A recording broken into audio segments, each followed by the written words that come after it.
So, it's cold, it's a bit windy, it's winter, and I'm going to start something this year that I'm going to call Project Attitude. And what it entails, obviously, is my RAM. So what are we doing today? We're going to start with the basics. Stick around and I'll show you what we're doing. Gotta remember to just keep looking at the camera.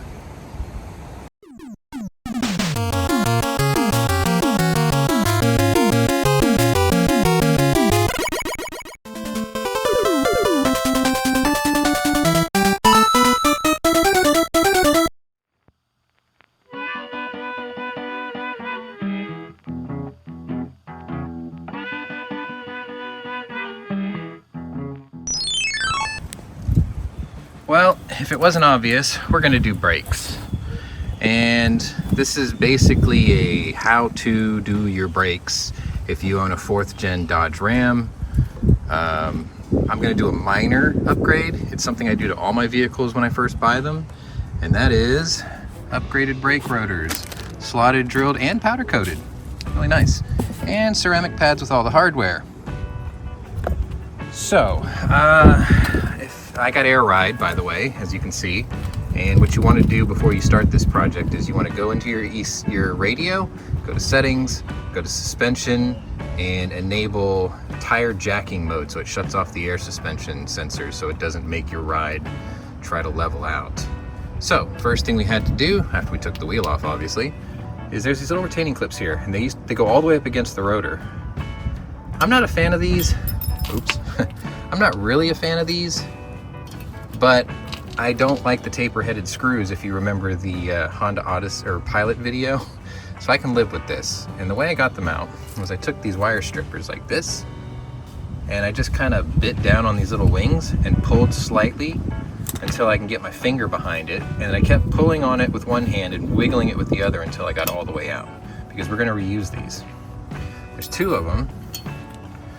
Once those are out, then it's just a simple matter of using a 13mm bolt here for the caliper top and bottom, and the caliper bracket, which is here, and I believe that is a 21mm top and bottom under here.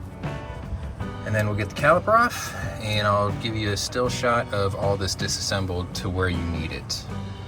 And then I'll meet you back and we'll talk about these, and we'll talk about the endless debate of, do the slots go this way or do they go this way? And I have, I think, the actual answer to that. So stick around and I'll give you a still shot of this all taken apart.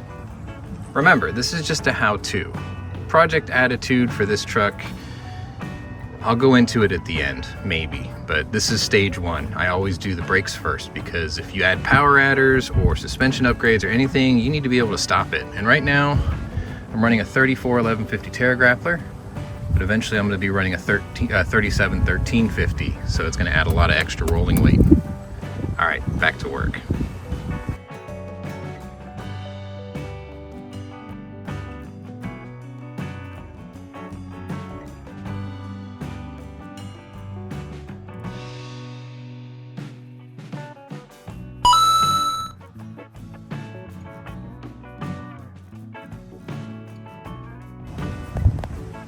Okay, I want to touch up on this subject just a little bit because it's endless debate. First of all, these were covered in machine oil and shipping. Make sure you wipe them down with non-chlorinated brake parts cleaner so that way they're nice and dry. Otherwise your pads will get oil on them and you won't have any brakes for a while.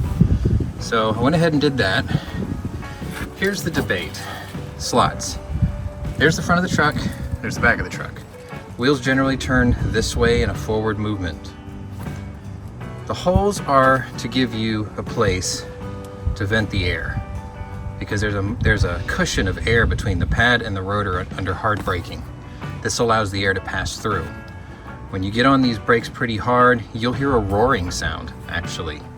It's a combination of the air passing through the vanes and the pad just, making harmonics. Slots, here's where the debate begins. Some people talk about the slots going this way. So as the wheel turns, it digs into the pad. I believe they're wrong, because the whole purpose of these slots is to scour the pad and force all the brake dust out centrifugally that way. So when the wheel's turning this way, it's flinging upward, outward, downward, thatward. You get the idea. This is why I've always done my slots this way. I've never had a brake problem. I've never had brake fade. I've had rotors like this that lasted north of 100,000 miles, doing it this way every single time. Your results may vary, but this is how I roll. This is how I do it. This is how I've always done it. This is how my boss's Porsche GT2 Touring with carbon ceramic brakes are set up. Slots that way. Anyway, I had to miracle the old rotor off. It was fused to the hub, so it took a little bit of persuasion to get it off. But once I got it off, slid this one on, put the two clips in to hold the rotor in place. Next, I'll be using the pads and the new clips that came with this kit, reinstalling them on that caliper, bolting the whole works back together, and that should conclude the front. So what I'll do is I will show you a still shot of this all put back together. Installation is reversive removal, and then we'll work our way to the rear. And like always, it's the same on the opposite side, so there's no point in showing these 4 times. But this is the front, more or less put together, minus the pads and the calipers. I'll see you with the still shot after this, and I'll meet you at the back.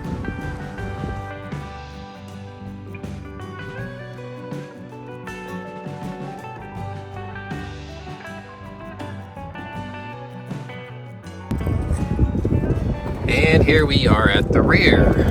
I'm on the passenger side because I went ahead and did the driver's side front, or the passenger side front, before I came back and started doing the rears. Anyway, the process is very similar. This side only had 1 clip on it. Maybe yours will have 2, but mine only had the 1, because I think it's because the parking brakes are inside here that keeps it pretty snug already. This is just sort of a precautionary afterthought, I guess. Anyway, so everything on this truck is gigantic except the rear calipers. So the caliper bracket's still a 21, but the caliper itself is only a 10 millimeter. So anyway, I'm gonna get that off. I suspect that these are a push-in style because I have parking brakes in here, so I don't have to get my other tools that turn the piston. I just squeeze them in with the same tool.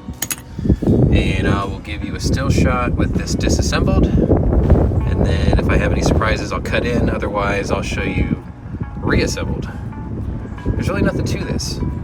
Anyway, let me get it to work. Blink.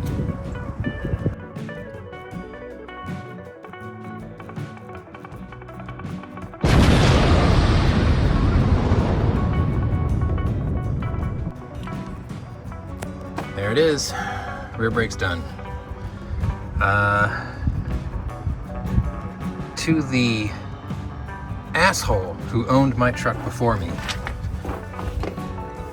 I really hate you for putting an entire tube of Loctite on the bracket bolts. That was ridiculous. I had to fight that for a good 20 minutes. But anyway, chances are yours aren't going to have the entire length of the bolts soaked in Loctite. Also, one thing to note, when you compress the caliper all the way in and you get ready to reinstall it, push the collar sleeves outward first so it can fit, and pivot the top in first and then rock it down if you're finding yourself fighting getting your caliper back on. That's what that little hook thing right there is. In terms of difficulty, the front over there, honestly, that's like a 2 Samuel L. job. As long as you have all the tools and a little bit of patience, it's really not that bad.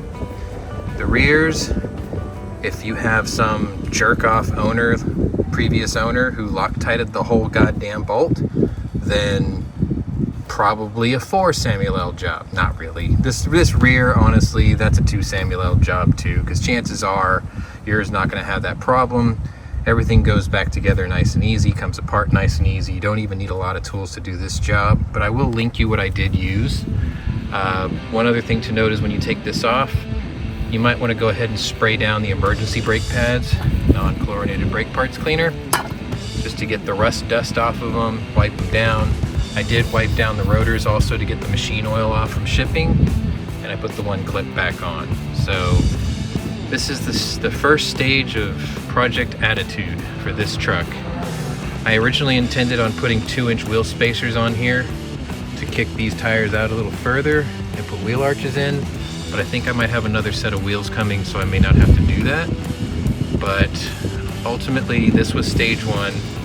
Stage 2 is going to be maybe the wheels and the flares. We're going to do a Rebel grille, headlights blacked out, bumpers, side steps, and then if I'm really up to it, a 3-inch body lift, possibly a 4-inch suspension lift, and a full delete of the Eco Diesel engine too. Anyway, if you're new to my channel, welcome. If you're a regular here, welcome back. Either way, check out my other playlists, see if my other interests may be of interest to you.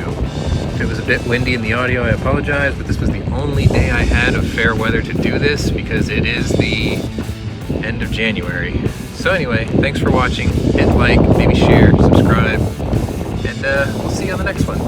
Tinkers complete. Well, sort of. I gotta do the other side, but you don't need to see me do that. Later. The boy does have good hands. Good hands. Bad taste in cars. Mother